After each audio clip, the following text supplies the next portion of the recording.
right, welcome to Social Proof, a podcast with Soapbox Influence. I'm Beth Stephens, and I am thrilled to have Tamiko with us today. Tamiko, welcome. Thank you. I'm excited to be here, Beth. Thanks for inviting me. I appreciate it. Of course. Yeah. Why don't you give us an introduction to yourself? Yeah, absolutely. Well, I like to always start off with I am a mother, a wife. I like to consider myself a pretty awesome best friend. I enjoy like spending time with family and friends, and enjoy just spending quality time with my kiddos. And my kiddos are huge Marvel fans, so we are one of those ones that stay at the movies and watch the credits to the after credits, so you'll know what's happening for the next Marvel fan. So we are diehards there. So that's me as a person. And professionally, I've been in corporate America for over 20 years. I don't want that to like come out on the camera, but it doesn't show in your skin. That's right. For 20 years, did a lot of work in the CPG industry.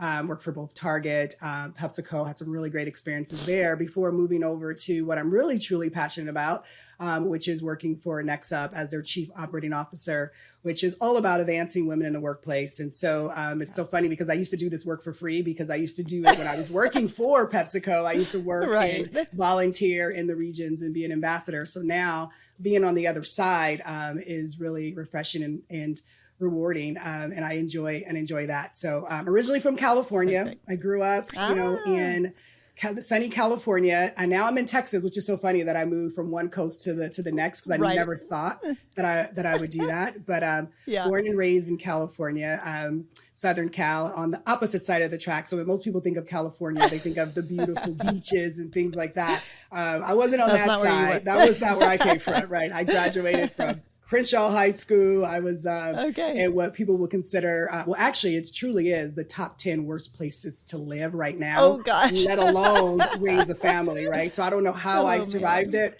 but I did. And it was great, but it brought me to who I am today. So again, I've accomplished a lot in my career, and I'm extremely appreciative to that, but mostly humbled because of the odds of where I am now from where I came from is completely, outside of the box of what most people would have thought. So, that's me. So, hopefully I wasn't too long of an intro. No, great elevator speech. Actually, I love it. I always wish that our guests would go into a little more detail. So I love that you did that, because I think who you are as a person really frames up the conversation that we want to have with you. So, so you mentioned NextUp and the mission specifically. Obviously, that's how you and I met. I was thrilled when you joined the team.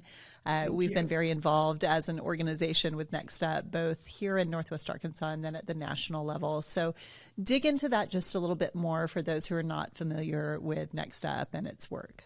Oh, yeah, absolutely. So as you mentioned, NextUp, of course, it's an organization that's been around for over 22 years. And we went through some rebranding. So the last couple of years, it's NextUp. But for those who might have known us when we were the Network of Executive Women, we did some transformation and some rebranding to be more inclusive, of course, to ensure that all women have opportunity to be at the seat of the table, and then to, of course, make sure that we're partnering with organizations and providing great D&I and B. And we really focus on the B as well for belonging, so that we can really help drive that message with our partners. We have really great partners. We have over 120 great partners. We have over 21 regions of volunteers that like yourself that are doing amazing work in the community and creating that network and that space for women to be able to, have opportunity to talk to each other as you're going through your career journeys and even, personal journeys as well, really having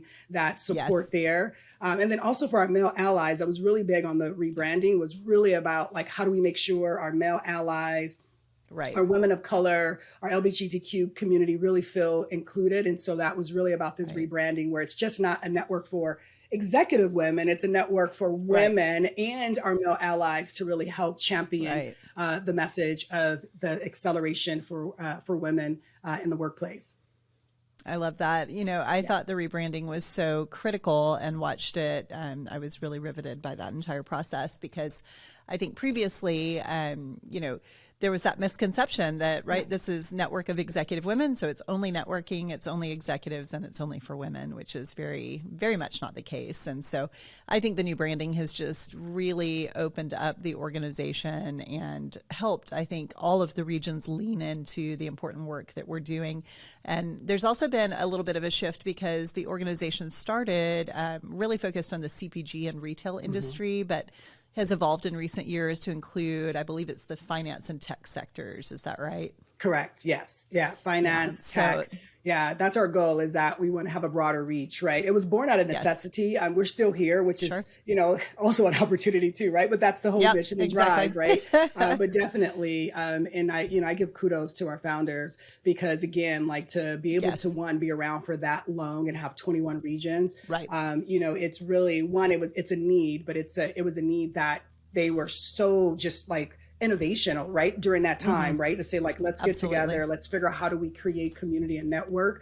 And then now our goal is, how do we expand that? How do we be able to kind of reach, more? Because to your point, like, we have college. Like, we just did this really great college. Well, I spoke at a panel for, it's called like Women in Tech, but it was really about, like, how do we get more women in tech, into different roles, right? And so, but these were all like college. They were college graduates or either in college, right? And so we opened up that opportunity, give them membership. But to your point, is like, they may have thought, like, okay, if it was network of executive women, like, who is this person coming to talk to me? I'm not an executive yet. I'm trying to get into the door, right? And so our outreach to the college students has been really phenomenal. And we had, like, after that meeting, we had like 51 of them like want to join and sign up. We're like, absolutely. And we created a completely orientation. So it kind of pushed us too and say, okay, wait, we need orientation to onboard them and show them all the wonderful things that NextUp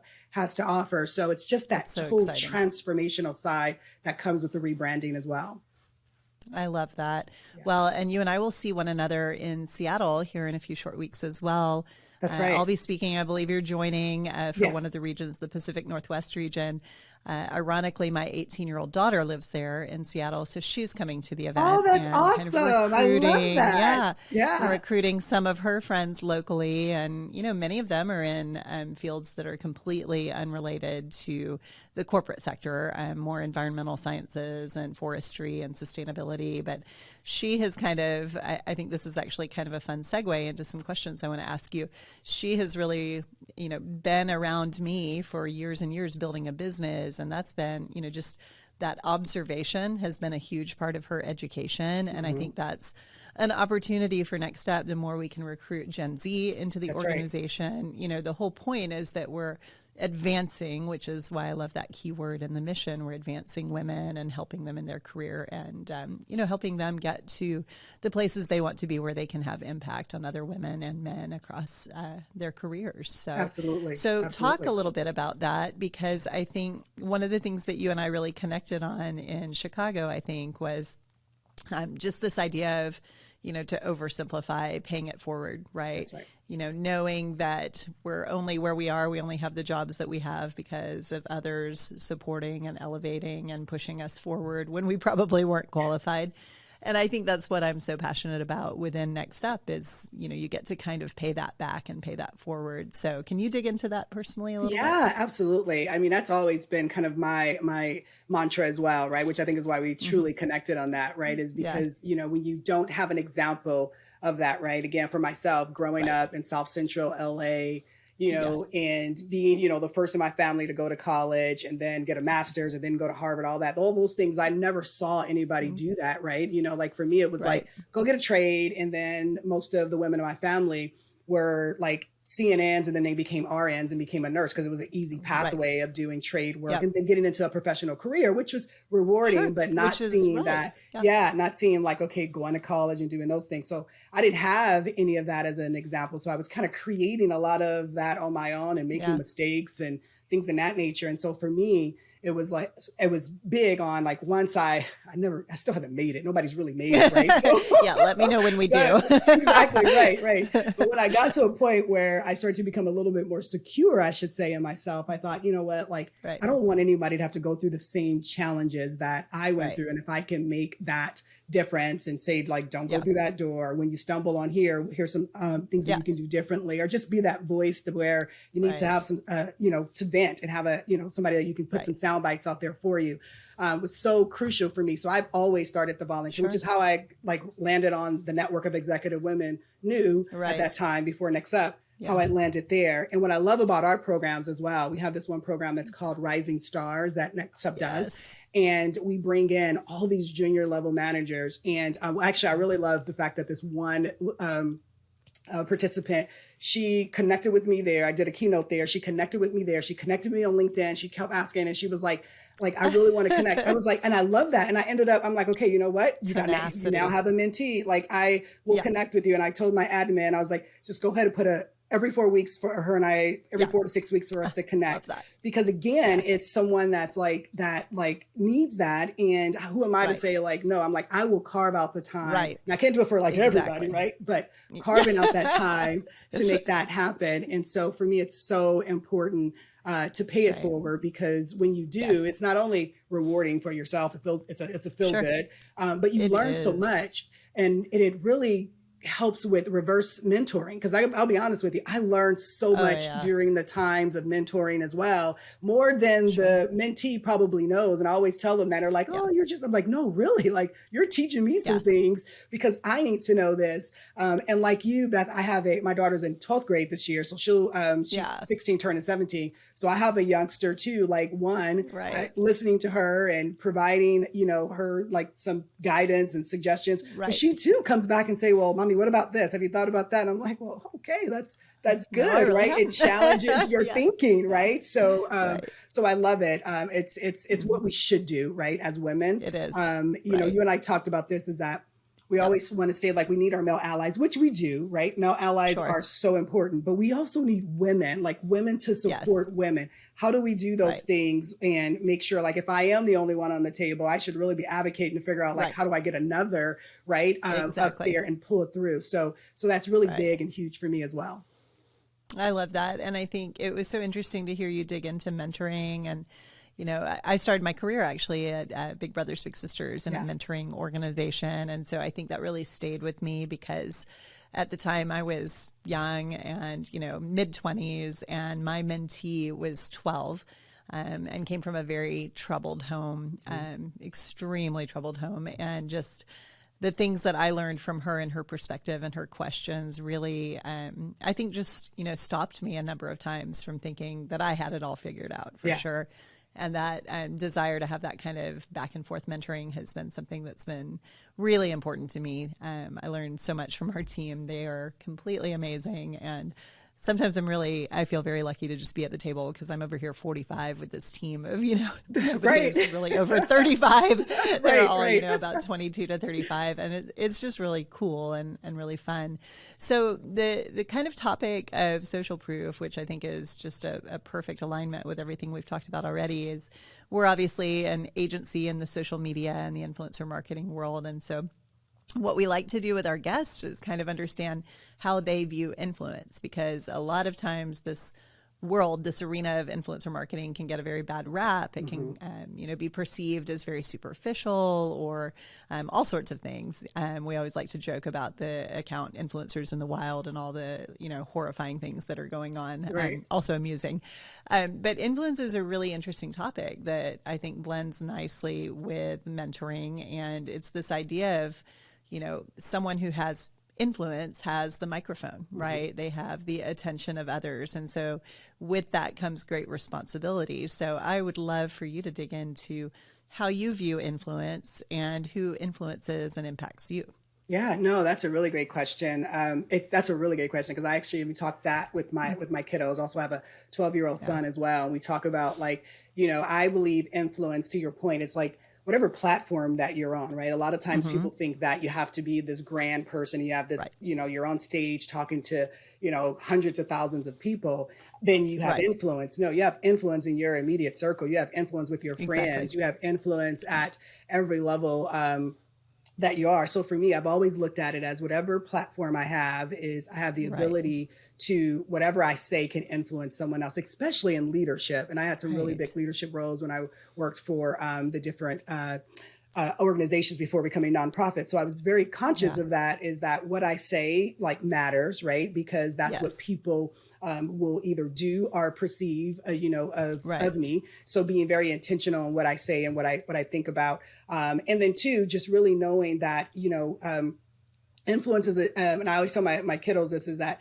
it's better to have influence than to have fame, right? Because right now, this whole thing of I want to be famous, and I want to do this, I want to do that. It's okay, you can be famous and then you're thought about it and you're gone. But influence changes things, right? So if you can get in there and things are doing something and you this is not right, or we should do something different, having a relationship to change it and creating an influence, and then people coming back to you because now you become a great subject matter expert on whatever that is. And it can be that you color better than everyone else, or it could be that, you speak or whatever it may be, is that that is your true secret sauce, right? And knowing what that is. So when you know what that is, then you show up and then you're able to use your gifting to, influence others in matters of whatever is needed at that time, and leveraging every platform that you have in order to do that. And so my influencers are, of course, I love Oprah Winfrey. She's one of my major influencers. Every time I need to get jazzed up, I'll turn on YouTube and find one of her little speeches to get me, me started. That's such a good hype method. It is. It's moments, especially when, because we're human beings, right? There's things can go really well in your career, but we're humans and we're emotional, right? So there's times you might have a low day. And so you got to figure out how do you get yourself back up? And so I am big on motivational speaking and listening to different speakers to help build me back up, which is why she's one of my number ones. And my number two, of course, would be, I love Beyonce, right? Because she is just fierce, right? And so for me, it's when I want to feel like I'm a badass, I'm I'm putting on her music so I can just go. And so my kids know the songs. We always listen to the clean version. They're oh, mom's hyping up. That's right. Clean version, because I do have kiddos, but we jam to it. And it's just really, it's that empowerment piece of it. And then I'm also a spiritual person as well. And one of my favorite, spiritual leaders is Joe Osteen's. I love it because it's always talking life into who you are and speaking the things about who you are and what you do. And because again, it goes back to, if you want to influence others, you got to know who you are first, right? And if you don't know who you are and you don't believe in the things that, you were created to do, it may be hard to influence others. You might be influenced, right, by things that are not right. So being grounded into that is one of another one of my influencers. So those were probably my top three. They're all over the board a little bit, right? So but it works for me. Yeah.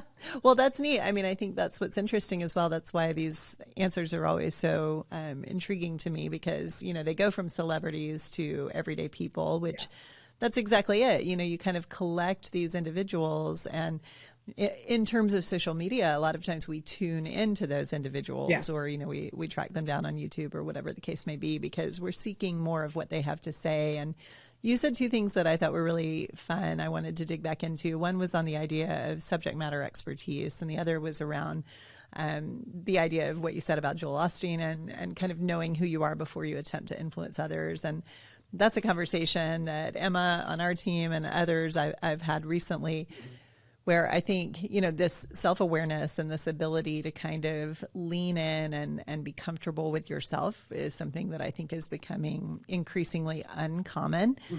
People are uncomfortable with just themselves or getting to know themselves. And so if it's too quiet, or they're too alone, or, whatever the case may be, they have to go seek some sort of input. And I'd love for you to dig into a little bit the idea of, if you want to have influence, right? It's kind of like the concept of, if you want to be interesting, you have to be interested.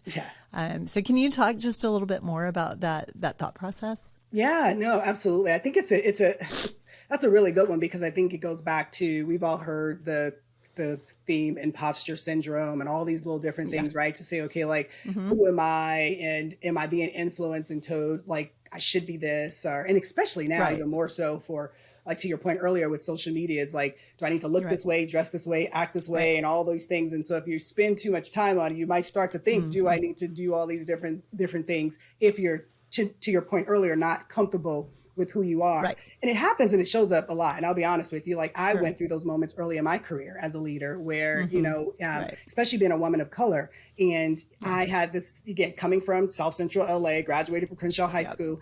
I used to wear braids. Actually in college, I used to braid girls' hairs for money because that was the way I was able to do it. I love that. So entrepreneurial. You're like, I got I didn't you. even know that then, right? I was like, hey, I need some extra cash. You want your hair braided? I'll braid your hair, right? So, That's awesome. right. I love it. But then getting into corporate America, I started to think, like, do I wear braids, right? Because I knew braids had a stigma to that. If you wore braids, and that meant you must be ghetto, and then that must mean this, and so forth. So I had to go through these things. And I kid you not, there would be times when I'm ready to interview. If I had braids, I would take my braids down and wear my hair straight so I can go and interview. Now, like, it depends. I'll have my team now, every day they're like, Tamiko, you got a different hairstyle. So now I'm like, every day something's different. I'm living it. You met me, I had braids down here, right? So yeah, I did. So I changed up now, but it took some time to get there, right? Because it may not have been necessarily social media that influenced me. It was culture, it was perception, it was stereotypes. There were all these different misconceptions because I didn't truly know who I was at the time and how I was needed to show up at work. I thought I needed to show up looking, similar to what a professional woman looks like, right? Even though I was, but I was like, well, I guess putting on this suit and these slacks or whatever. Now, this is what I do. Exactly. Now I don't do that. I'm like, I got on jeans and it's like, come as you are, right?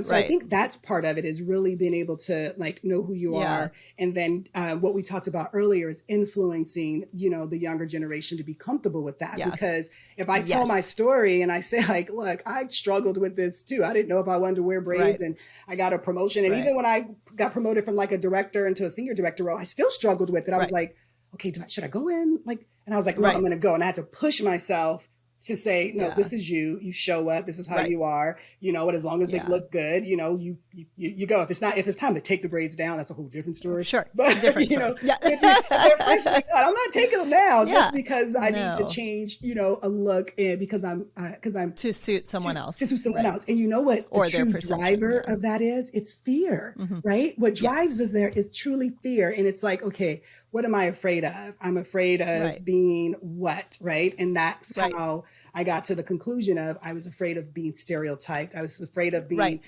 cast a certain way. And it's like, okay, you know what?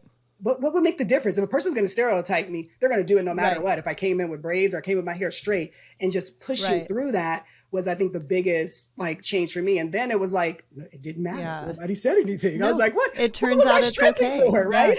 Right. Yeah. So, I really love that you brought this up. And there's another episode we did last season with my friend Angel Beasley. We will have to send you a link because you two, by the way, would really enjoy one another. Angel is the senior director now of multicultural hair care at Walmart. Okay. And we had a conversation that was very similar to this around the Crown Project. Yeah. And, certainly I am not a woman of color. I have no perception, but it's amazing to me how frequently these conversations come up on the podcast, where we talk about that fear and that idea of how we'll be perceived, and the super simplified version, which you touched on. For me, early in my career was, I was in a corporate environment and I thought, well, I have to wear suits. This is what I have to do because I'm a young female in a predominantly male industry. And so to be taken seriously, I have to look the part. And so, again, this is a very simplified version, but at Soapbox, one of the things that, it probably sounds a little silly or trite, but, I told you I'm in sneaks today and athletic wear and a, kind of torn up jean jacket. And, not that we don't need to look the part in certain situations. Because you look great, by the way. So well, you're sweet. That's generous. But really what we want, I want to encourage our entire team to show up as they are. That's right. And to bring their brain. I want their brains. Bring your brain to work. That's right. But dress in a way that you're comfortable and can be productive. And not that we don't, touch it up a little bit when we're going to have guests in or whatever the case may be. But on a daily basis, what you're wearing and and what you're carrying and all of those sorts of things really have no bearing on the work you can do, just as where you do the work really doesn't have a lot of bearing. And so if you're performing, if you're getting the job done, if you're elevating others on the team, then candidly, I don't care, if you're in workout gear or if you're in a suit, whatever works. And I love what you said about that. It really comes down to fear and what we assume will be the bad thing that happens. And so I think as older women, we have an opportunity to kind of set that precedent and to encourage women to just bring their full selves to work. And you talked as well, I wanted to dig back into this around subject matter experts. And so back to that idea of influence, I'll go on a little diatribe here to the side for a minute, but we have a young woman on our team. We actually recorded her on the podcast yesterday. She is an influencer and then of course works by day in influencer marketing. And she was talking about how she got into the world of being an influencer because she loved creating content and she had particular things, from skincare to baking and cooking that she wanted to share. And I think that, that pure idea of I have something to share, I want to help bring you along is so exciting because so many people perceive influence as fame or recognition or a number of followers or being a public speaker. And so bringing it all back around for you, how do you have influence every day? How do you wield that influence? And how do you stay cognizant of the ripple effect you have and the impact you have on others? Yeah, no, that's a good question. That's a really good question. Because again, going back to one, my role in itself is a really big role in the organization, right? So the influence is truly there. And that ripple effect, like you talked about, you can't hide it, right? So if you say something wrong or you do something wrong or your facial expression's people wrong, are watching. They're watching, right? So you have to be very conscious of that. However, on the same note, like for me, like even coming into the organization, I was really big on meeting every single person. And my admin was like, "Are you sure?" I was like, "Yes, I want a 30-minute with everyone." Now, did it take a lot of time? It did, but it was so worth it for me. It was worth it for me, and I learned later that it was so beneficial in the feedback that I got, from the team. But for me, it was because I can't do anything as a leader or even as a mom if the team doesn't trust you or they don't know you, right? And so if I can't lean in and say, okay, let's talk about just you. Like, I don't want to talk about work. Like outside of work, what do you enjoy doing? Let's just connect on those levels. Because I think when you start to influence is when you have a relationship, because you can't influence somebody that doesn't connect with you, right? Like, so I turn on Oprah or Joe Osteen because I connect with them and they're influencing me because I feel like even though they don't know me, I know them in my head, right? So I feel like I got a relationship with them. I'm like, I'm their best friend, right? So y'all are tight. That's right. Yeah. But you have to be able to have a relationship to influence and be passionate about something. And so for me, I'm extremely passionate about like my team feeling really good and feeling empowered on what they can do. Right. And so for me, it's like it's one thing to say that, it's another thing to show up that way and have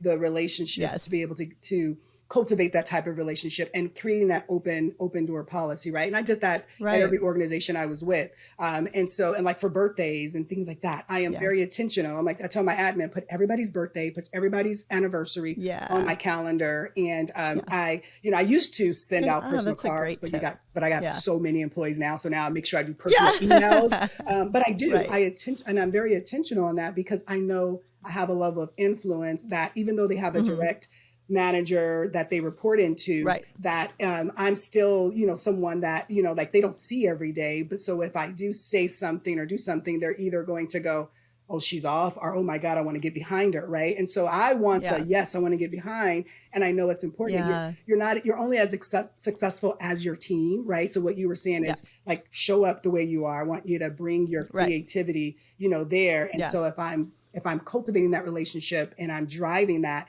I'm going to get so much more out of the individual, and I'm going to get innovation too, right? Because when people show up as themselves and they're thinking differently and they're challenging the norms, innovation is birth, right? You're like, oh, that's a great way to do that, right? And it creates that. So if you can leverage your influence to create a space for people to what we've been talking about, feel comfortable being themselves and being able to share, you just it just ignites a level of growth, not only for your organization, but it's really for them as individuals as well. So so I leverage influence in ways where it's just not one-sided. So it's not for me to gain, but it's for what is the person that I'm working with to gain as well. And then two, to storytell, like when we talk about our kiddos, is so that I can say, like, trust me, mommy been down that route, right? Or mentor, you don't want to do that, right?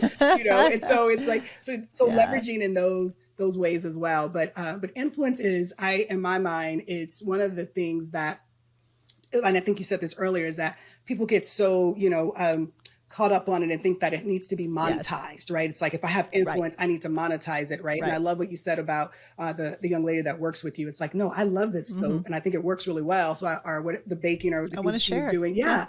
And I want to tell others about it and be able to say, like, this is what I do. And the last part I would say about this is that I think it's also knowing what your secret sauce is, like, who are you and what makes things like go, and then leveraging that to your, your benefit, and then you influence others because it's genuine, right? And it's not making it up and trying to do because this person just did this YouTube, I'm gonna do the next one, right? But I think the ones the ones that maybe go viral and people get so many likes on them, it's usually because it's just genuine, right? And it's authentic. It's like, oh my God, I didn't realize that. But then the next step would be is, what do you do with that, right? Like, how do you continue to encourage and inspire? So I think that's truly what influence is really about. So, and I know that was a long way of answering your question, but no, it was perfect. No, you and I are the same, because we can kind of riff on a subject, which I think is why we spent about 3 hours talking over cocktails and dinner. But, I think what's interesting is that you did a perfect job of circling back to the point that I was hoping you would make around subject matter expertise.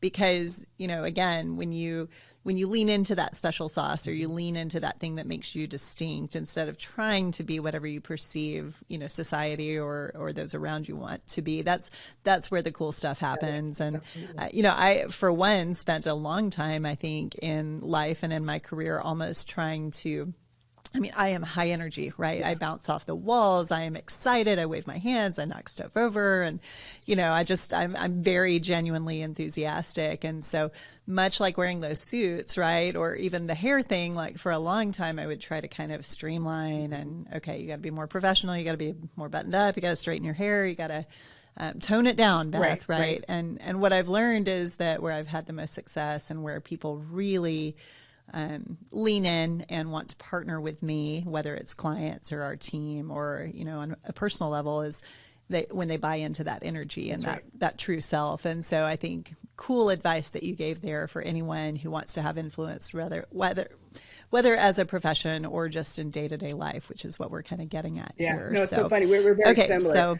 I'll share this one thing really quick. I know at times. Yeah, please. I'll share this one thing. I remember early in my career too, and I had this mentor, and I thought he was super, super great, right? He was like a couple, I think I was a director at that level, and he was like a senior VP. And I was like, of course, trying to inspire to get there. And I remember he said to me is that what you just talked about, he was like, you're great. You have a great presence. Your team, and my team was like kicking butt. Your team is good, but you have too much energy. You're going to have to tone that down. And I thought to myself, and then I started trying to figure out, how do I tone it down? Right. And I was trying to do that. And it was so awkward and so clunky. And to your point, it was like, I wasn't making any progress. And then when I just said, this is not it, I got to drop it. Things started to open up, but it's like, and it goes back to influence.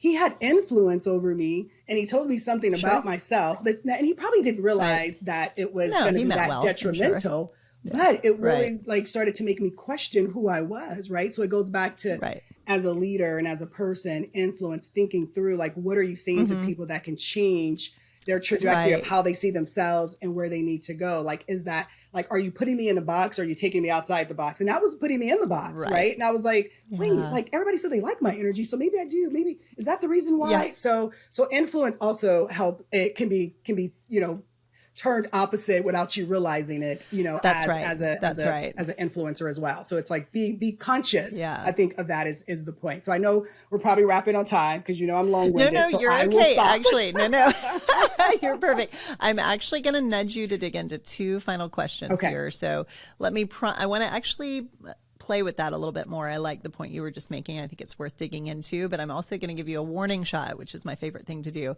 that will end by talking about what you're into and what you're inhaling is kind of the way I always put it. So, what you're into can be, an object. It can be an exercise, an activity, a hobby, something that you're just really into right now.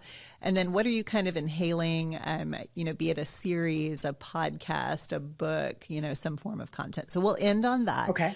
But real quick, let's stick with that theme of sort of unintended consequences of influence, right? Because we may have listeners who are in professional jobs and are supervising other people.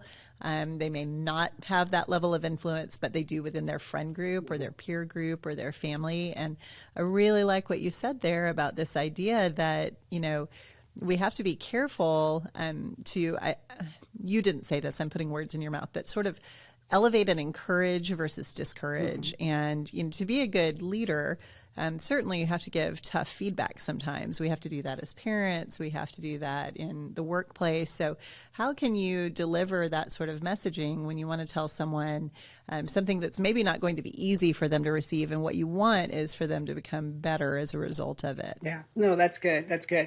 I think the key to that truly is checking your bias first, right? So again, I think because this person that was giving me feedback was probably much more reserved. So somebody with high energy could become off like, oh, that's too much. It's too much for you, but it's not too much for where I am and what I'm doing. Right. So checking your bias so that it's truly good feedback, and it's feedback for development. And it's not feedback because it's something that, it's not, it makes you feel comfortable. Makes you feel uncomfortable. Right. So I think that's the key.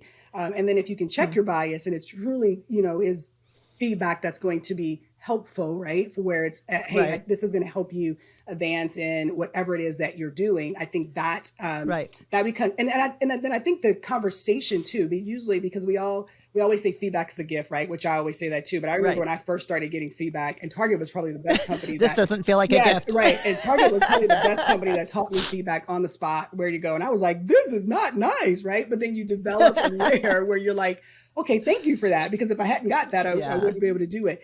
And usually feedback resonates with the person you're giving the feedback to. So if you give me feedback and I'm kind of like, with the other example I gave you, like, wait a minute, do I have to change who I am? That's not good feedback. But if the feedback is like, I can see that, you know what, I probably should have. Then it works, because then it's moving that person forward, right? You can have a little bit of, we all go, what do they call it? That cycle of acceptance. You get, you're like, I can't believe the person said that. Denial. Can't believe the person said that. And then you're like, well, I heard that before. Well, maybe there's some truth to it. Probably I need to change. Wait a minute. Right? This may be a theme. That may be a theme, exactly. And so I think that's where that constructive feedback comes at. But you got to check your bias at the door, because usually what I found is that usually it's the feedback comes because it makes the other person uncomfortable. So now they want you to change. So that way you could either, emulate them, right? Or something that they thought you should look like, right? And so those levels of feedback are so like, it can become, detrimental for the person you're giving it to if, and they can smile and say, thank you for that. And you're like, oh, that was great. It was a good conversation. But now they're questioning their whole identity, right? At the end of it. Right. So it's being well, and it can be conscious of dangerous, right? Because it can create an echo chamber of, individuals who all think and process and act in the same way. And that's extremely detrimental to any organization. So, okay. So let's wrap up with, what you're into, something you're into, and then something you're absorbing, inhaling, reading, listening, watching. Well, see, so what you got? Okay. So don't judge me, right? So this is like things that I do to decompress. I'm not very judgy. So what I've been into lately, I kid you not, has been like 90 Day Fiance has been my jam. I love when we get the real answers. Oh my God. Like that has been like, I watch every series of it, from the 90 Day Fiance to Where Are They Now? Like all of that, right? So that has been like my jam for it. It's like, it allows for my brain not to think about anything pretty else. Light and fluffy. Yeah. And then I'm like, I can't believe they did that. And you're like, are they going to make it? So that has been my jam. I am so awesome. Into that. So I'm sorry. I love when our highly intelligent, educated guests who are doing important work give us an answer like that. It's my favorite. I was thinking about that. I was like, I should see a book that I'm reading and all whatever. I'm like, no, it's just keep it reality real. Keep it real. I I love it. That is the perfect answer. Well, I decided to cede my time to you. Normally, we answer that as well, but there was just too much that I wanted to dig into with you. So we had to keep you talking, and honestly, we could go another hour. I know we could. Tamiko, such a delight to have you on. It was a blast talking to you today. We'll drop some links to NextUp and to your work in the show notes. And thank you so much for joining us on Social Proof. Yes, thank you for having me. I truly appreciate it. It was great. I'll see you very soon, my friend.